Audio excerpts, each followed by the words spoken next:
Hi folks, I want to come on here this weekend, and first I want housekeeping here. I'm just going to tell you why the last video I did on government overreach is not there anymore. I put it out and it fell flat, and I don't know why. It's a legitimate discussion. However, maybe what it is just a function of we just don't care to talk about it anymore. And I haven't done that in a while, and my other videos have been getting more response to that.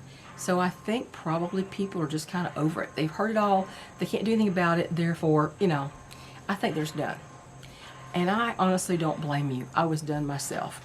But I heard these stories and I went ahead and did the video. So it's gone. I thought, well, no need to leave it up if people just don't really care for that anymore. I don't think it's going to help my situation any here on this channel. So, yeah. Well, there's that.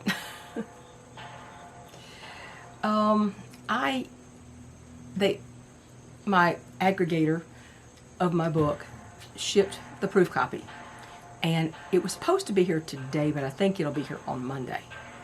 So, because it didn't come today, I don't think. It wasn't out for delivery this morning. So, as soon as I get the physical book in my hand, I'll show you the book, as long as they didn't screw it up. I doubt they'll screw it up. I'll have to re-edit, go through the whole thing in print, and make any changes I want to change, and then I'll just hit publish. And then the physical book should be out within a week after I do that. So, there's that. And I will tell you something.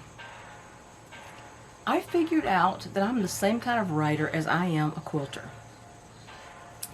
There are two kinds. They say there's two categories of writers. They're the plotters and the pantsers. Let me tell you what that means. Plotters are the ones who have to spend 3 months outlining a book before they even write one word. They have to outline everything to do with the book. Do you remember making outlines in school? I do, and I hated it. I really hated it.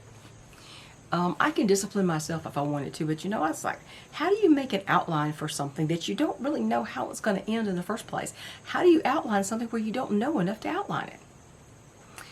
And so I'm definitely a pantser. What that means is fly by the seat of your pants.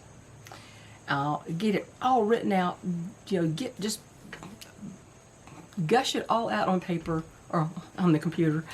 And we don't do it on paper anymore, I don't guess. Well, some people might be old school. And get it out there, and then you go back through and edit it. Go through the first edit.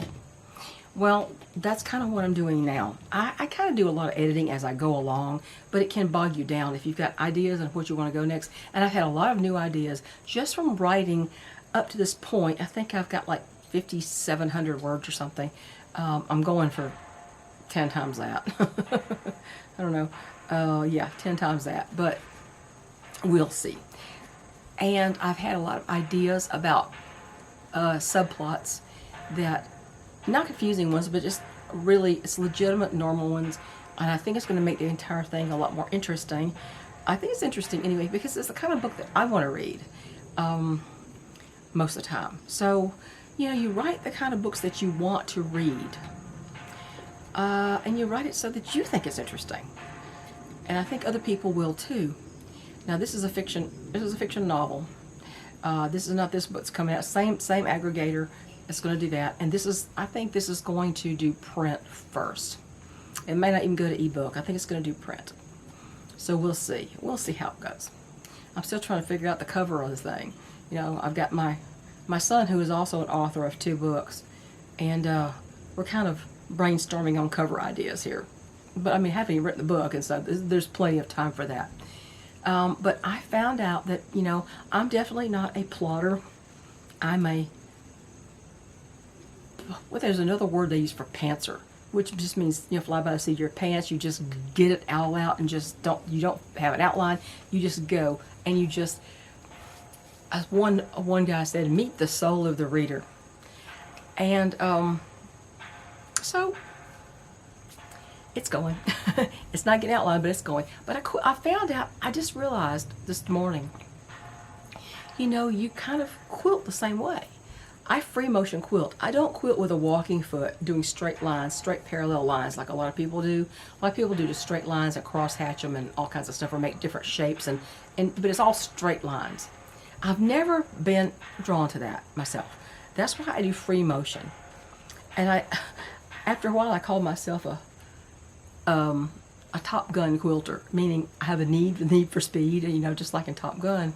And it's not just necessarily the speed, but it's the freedom to just go with the flow and do what your head and your heart, your hands tell you to do next. And that's kind of what I'm going to do with this book. The first one was different because it's a memoir, basically, of our first 23 years here. It doesn't cover everything that happened, obviously. That could get kind of boring. But just life in general is not that exciting. But it's an interesting journey, I think. And it changes you when you move to a place that's completely different culture, basically, than what you're used to. And it's a different kind of life than what you're used to. I think it changes you. That's what I wanted to illustrate with that. But that was all factual. So there's not a lot of seat of your pants kind of things. That's just describing events and ideas and attitudes and feelings the way that someone else can understand them and relate to them.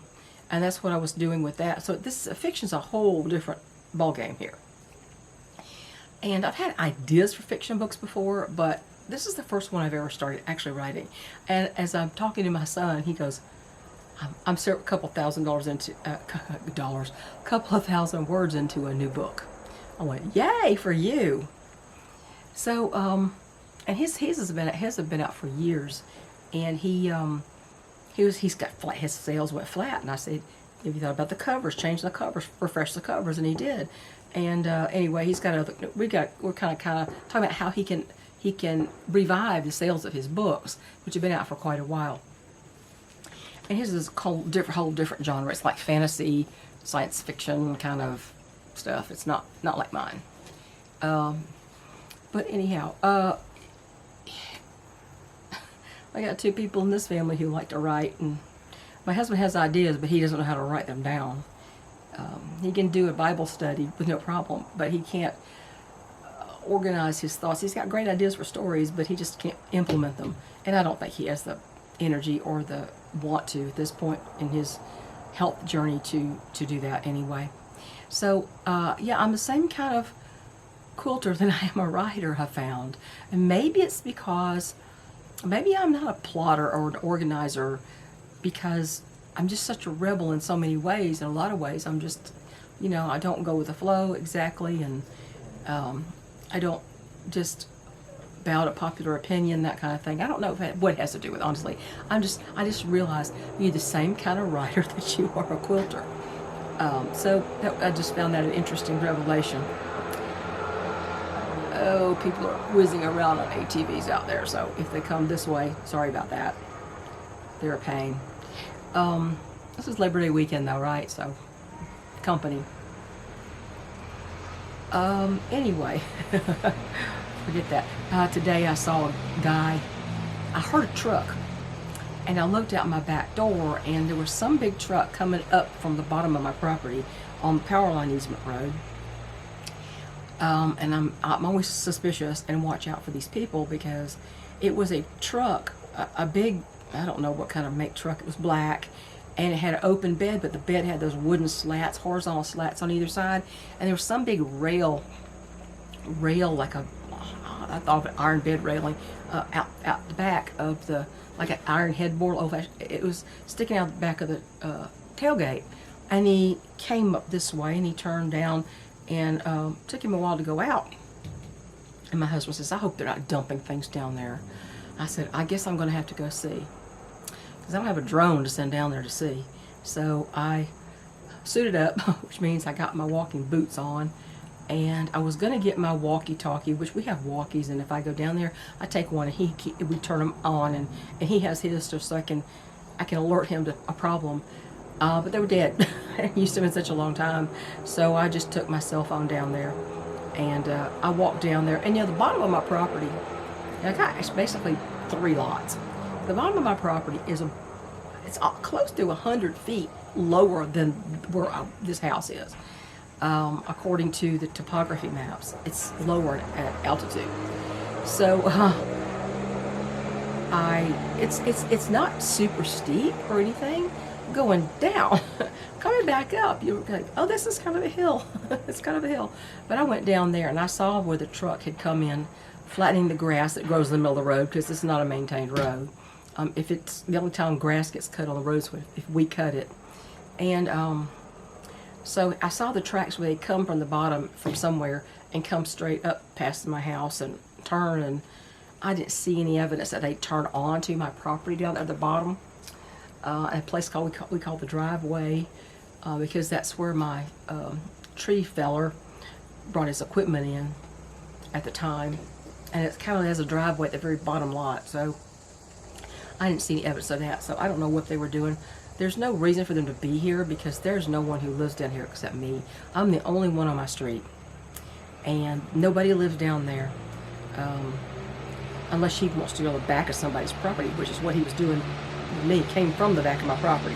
Where he actually came from, I'm not sure. But it didn't seem to be a problem. I'm always afraid people starting to dump things. Or somebody messing around the property gets hurt and then wants to sue me because they got hurt on my property. So anyhow, there's that. False alarm. But I'm always aware if somebody's down there.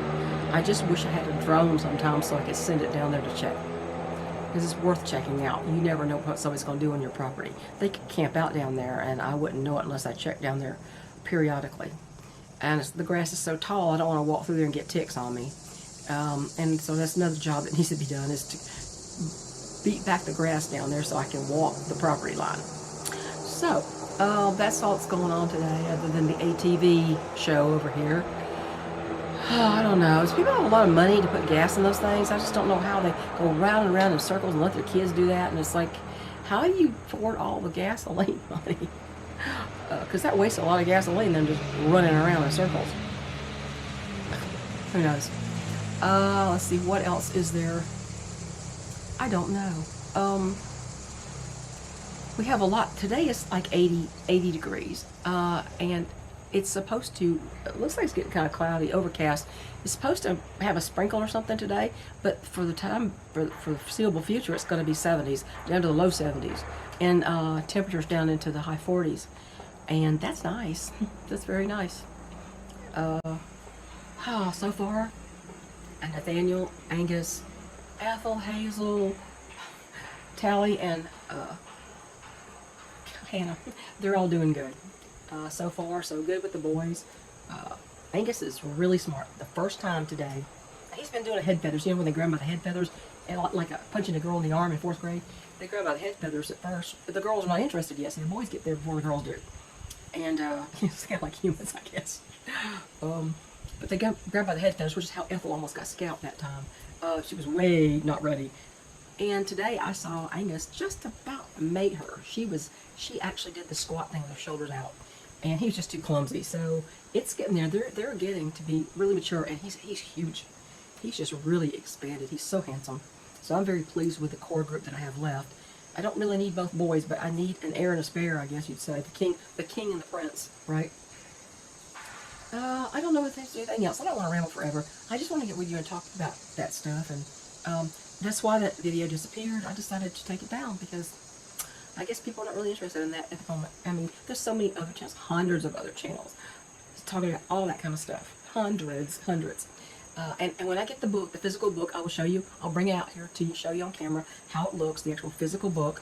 And I hope to get a lot further ahead on my novel. So, stick with me, everybody, for a while. I got so many things that need doing, and my husband's just out of commission. I don't know what to do about that. So, wish my son well.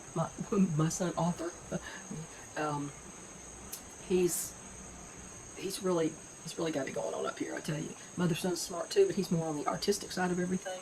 And I just wish his leather business would take off more than it has. I think he started at a time when we were in the middle of COVID and people weren't spending a lot of extra money. They were holding on to their cash, and so they didn't have the money for this beautiful fine leather work that will last you your whole life probably. I have a couple of his pieces. I have a card wallet, which has card slots on both sides, and a center slot for cash or whatever you want to put in their papers. And I have his keychain, which has beautiful clips to clip it where I don't lose it. And anyway, I hope they both do well at their chosen, I'm not really profession. My smaller son works at Amazon, about 40 minutes from his house, and my younger son, of course, is a teacher. God help them both. So take care, everybody. It's been over 15 minutes, and I hope everybody's doing well, and I hope you enjoy our soon-to-be very fall weather. They say that here it's going to be, in the middle of September, it's going to be as cold as it is in mid-October. Wow. Okay. Take care, everybody. Bye.